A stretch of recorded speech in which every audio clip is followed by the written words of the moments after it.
नमस्ते। आज की हमारी इस खास चर्चा में सभी का स्वागत है। आज हम तेनाली रामा की एक बहुत ही दिलचस्प और क्लासिक कहानी पर बात करने वाले हैं, राजगुरु और पवित्र गधा। यह कहानी सिर्फ हंसाने के लिए नहीं है, बल्कि हमें दिखाती है कि कैसे अपनी अक्ल और हास्य से किसी की बहुत पुरानी और गलत सोच को बदला जा सकता है। चलिए सीधे इस कहानी की शुरुआत करते हैं। जरा इस बात पर गौर कीजिए, अगर गलती से भी मैंने उन्हें देख लिया तो अगले जन्म में मैं गधा बनूंगा। सुनने में कितना अजीब और बेतुका लगता है ना? ये बात राजगुरु ने कही थी और यहीं से विजयनगर के शाही दरबार में एक बहुत ही मजेदार और शानदार ड्रामे की शुरुआत होती है। ये साफ तौर पर दिखाता है कि जब कोई बिना कारण दूसरों से नफरत करता है तो उसकी सोच कितनी हास्यास्पद हो सकती है। आइए सबसे पहले इस शाही दरबार के मुख्य किरदारों से मिलते हैं। तो एक तरफ हमारे पास राजगुरु हैं जो काफी पुरानी और रूढ़िवादी सोच रखते थे। दुख की बात यह है कि वो समाज के एक खास तबके से बहुत ज्यादा नफरत करते थे। और दूसरी तरफ हैं तेनाली रामा, जो बेहद समझदार हैं और दूसरों का दर्द गहराई से समझते हैं। तेनाली ऐसे इंसान बिल्कुल नहीं थे जो अपने सामने किसी के साथ भेदभाव होता दिखें और चुपचाप खड़े रहें। इस पूरी स्थिति को ठीक से समझने के लिए रूढ़िवादी या ऑर्थोडॉक्स शब्द का मतलब जानना बहुत जरूरी है।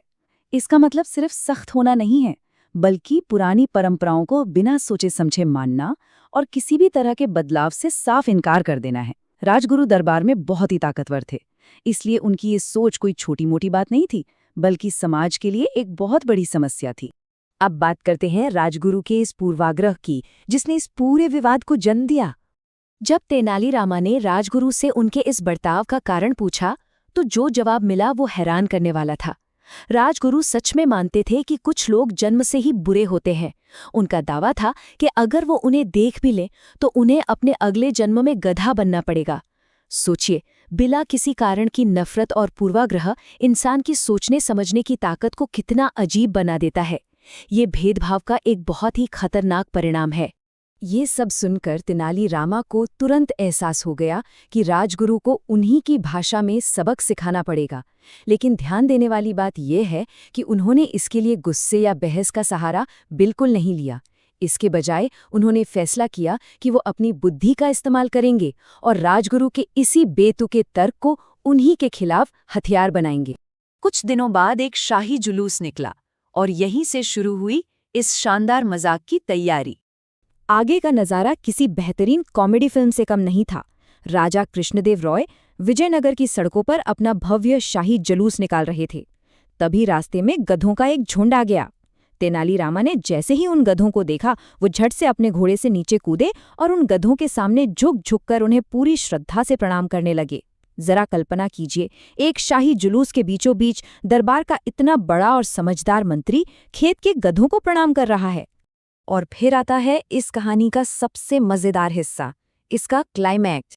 जब राजा कृष्णदेवराय ने अपनी हंसी रोकते हुए तेनाली से इस अजीब हरकत का कारण पूछा, तो तेनाली का जवाब था, महाराज, मैं राजगुरु के उन पूर्वजों को सम्मान दे रहा हूं जिन्होंने गलती से निचली जाति के लोगों को देख लिया था।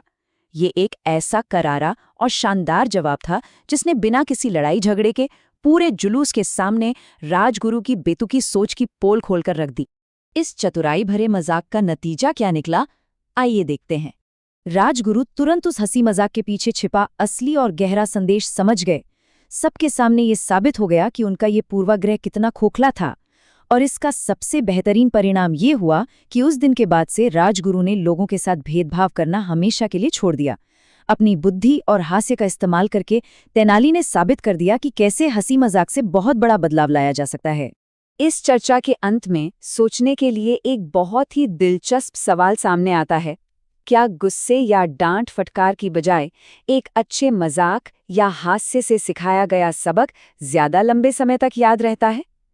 तेनाली रामा की इस कहानी ने दिखा दिया कि कैसे एक समझदारी भरा मजाक सदियों पुरानी नफरत और भेदभाव को जड़ से खत्म कर सकता है।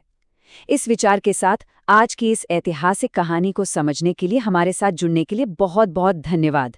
नई चीजें सीखते रहें और अपनी सोच का दायरा हमेशा बढ़ाते रहें।